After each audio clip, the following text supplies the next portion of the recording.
Welcome to the Defeat the Drama podcast, where you'll learn tips, tricks, and strategies to help you gain clarity, find purpose, live boldly, and defeat the drama in leadership and life.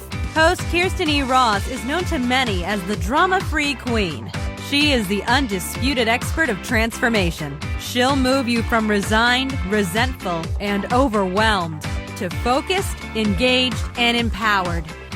Welcome to the Defeat the Drama podcast. I'm Kirsten Ross, your host, and this is episode number 72. Drama zaps energy and steals focus, so let's defeat some drama now. Thanks so much for joining me. I am truly on a mission to defeat drama, one organization, one family, heck, one individual at a time.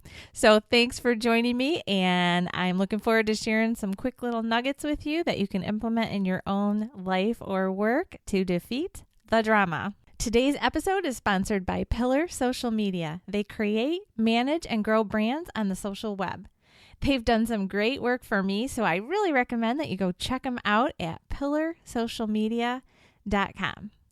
So today, I'm going to be talking about how to lose a customer.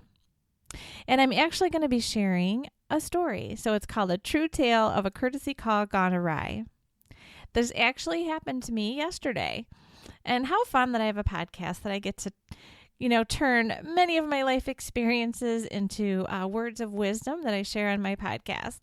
So yesterday I was working and I got a phone call from my insurance company where I get my business liability insurance. And she was very friendly and she said, "Hey, I'm calling just as a courtesy call to let you know that we haven't received your payment. And if we don't receive it, she gave me the date. By this date, there's, we've got a cancellation notice. So we just want to let you know." And I said, "Wow, that's weird." I said, "Okay, well, I'll pop into my online banking and I'll check it out."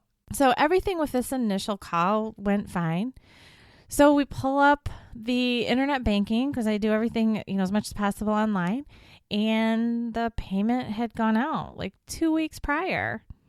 So I thought, well, that's weird. Okay. So I called her back and I said, "Hey, you just called me and I wanted to let you know that, the payment did actually go out. The money's out of my bank account. And so I'm not really sure what's going on, but, maybe you can check." So she said, "Okay, well, I will call our billing department and I'll see what's going on and call you back." Again, everything's going smooth. It still totally felt like a courtesy call.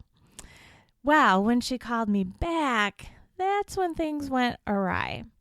So she had this different tone and she said, "Well, I checked with our billing department and your payment has not been received. So you're going to have to check with your bank or do whatever because, your payment's not here." And I said, "Okay." I said, "Well, I'm happy to do that." And she just continued on, and the tone, I probably can't totally replicate it, but it was very kind of accusatory and very condescending. And she was really treating me like I was lying. And I know that people do that. But the thing is, I've been a customer of this same insurance company, a very low maintenance customer, I might add, for probably around 20 years. So I think I have a pretty long history of paying my bills on time and doing what I need to do. So this insurance company is making commission on me and probably spending, maybe 15 or 30 minutes on me a year. There's a few times when a client will want proof of insurance or I have to add them on, their name on if I'm going to be doing business at the location. And so that happens periodically. But other than that, someone in a billing department is just processing my checks. So I know we all love insurance companies. So anyway, she proceeded on acting like I was lying. And I said, "I'm happy to send you a screenshot." And she said, "Well, there's nothing more I can do for you at this point. So, figure it out. I'm just telling you, we need your money."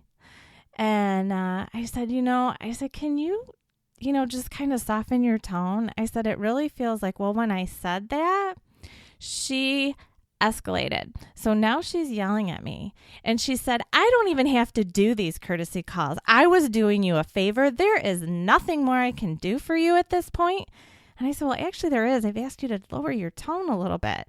And she said, you need to watch your tone. She goes, I don't even need to do these. I'm spending time trying to tell you that your insurance is being canceled and that you haven't paid your bill. And she hung up on me.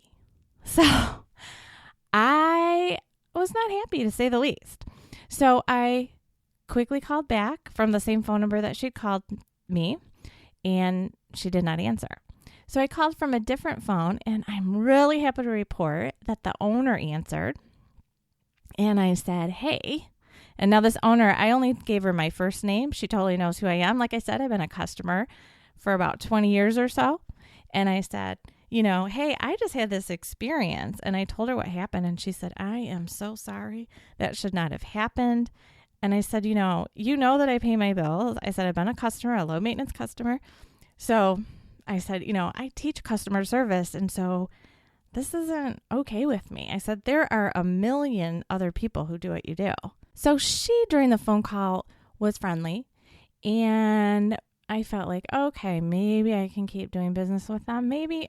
But we'll see. I'm kind of a stickler for good customer service. And I don't really like, using my dollars and investing in a company. I mean, yes, they're providing me a service, but a lot of other people can provide that service and can appreciate me. Anyway, I called my bank, and lo and behold, they had actually received my money electronically.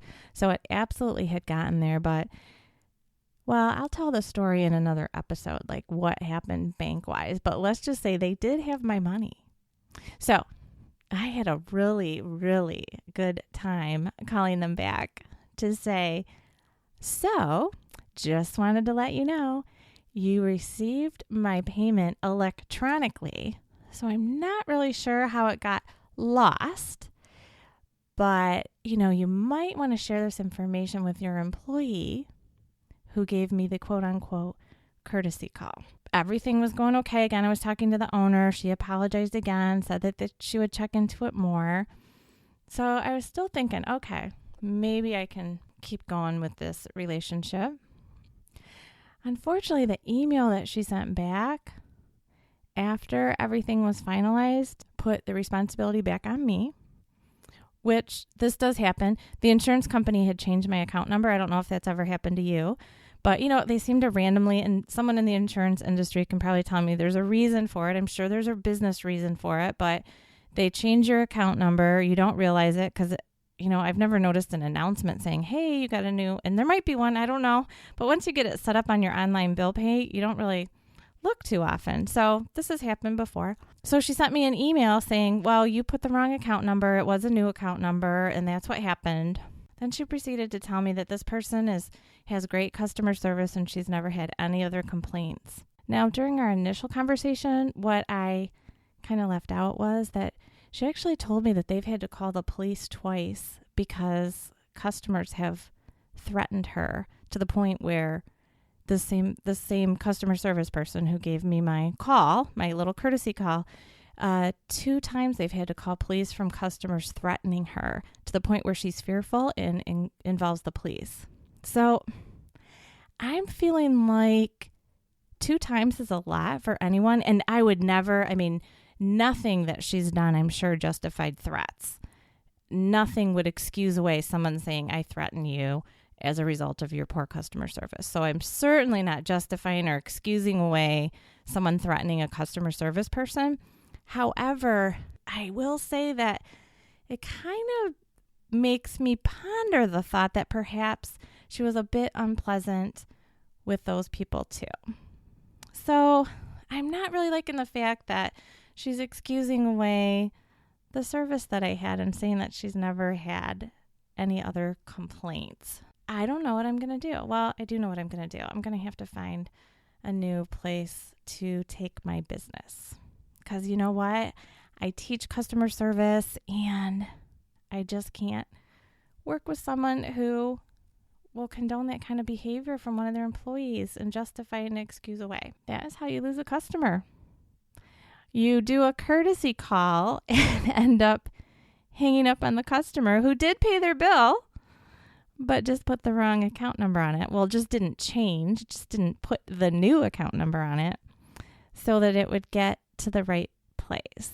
The other thing I don't understand is if you know that insurance companies change account numbers, if a customer says they paid their bill, don't you think that they could maybe check and see if that might be the issue? Because I'm sure that happens a lot.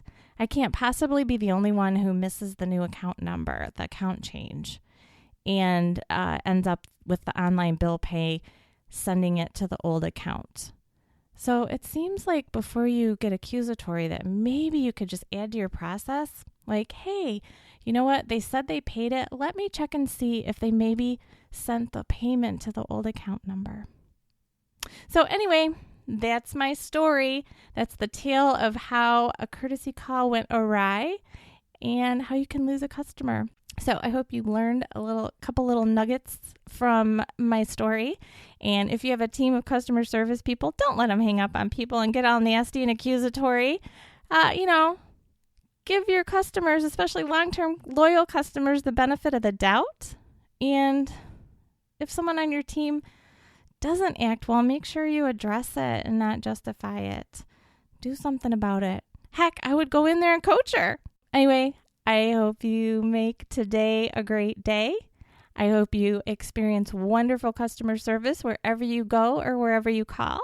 On the next episode, I'm going to share the awesome customer service story. My bank provides great service. I love them. And so during this whole ordeal, not that it was an ordeal, I don't want to be dramatic, but I had to work with my bank to get proof of this payment. And so I'll tell just a quick little story about how to provide great service and why my bank is awesome. So until next time, make it a great day.